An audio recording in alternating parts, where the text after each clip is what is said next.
پخوانی وکیل مرسل نبیزاده له خپل ساتونکي سره وژل شوی. د کابل امنیه قومندانۍ ویاند خالد زدران ویلي د 12 یوزې د احمدشاه بابا مینی پاړوند سیمه کې پخوانی وکیل مرسل نبیزاده او د وکیل ساتونکي وژل شوی او یو ورور ټپیدی.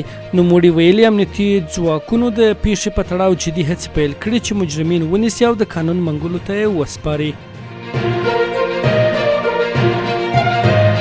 د استرالیا 9 نیوز خبري شبکې په راپور کې ویل شوي له ویزې پرته د سفر کولو په نوملړ کې د افغانستان پاسپورت د 2023 کال تر ټولو بد پاسپورت بلل شوی. د 9 نیوز د راپور پر بنسټ د دې پاسپورت درلودونکي کولی شي له ویزې پرته یوازې د نړۍ 28 هیوادونو ته سفر وکړي. د بادغیس والي ویاند احمد جان ځلا رسنیو ته ویل تېره شپه د دې ولایت په قادس ولسوالۍ کې د سړي هوا له کبله 15 کسان مړه شوي دي. د ښاغلي انزلا په وینا په مړو شوو کسانو کې 4 ماشومان او یو لوړ عمر لرونکی سړی شامل دی. برطانیا له ایران خپل سفیر وربللی دی.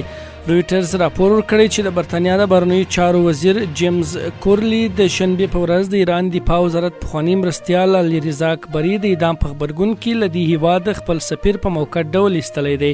د ایران د دفاع وزارت پخواني مرستیال د ایران د قضایه قوې له لوري برطانیا ته د جاسوسي په تور په مرګ محکوم شوی و.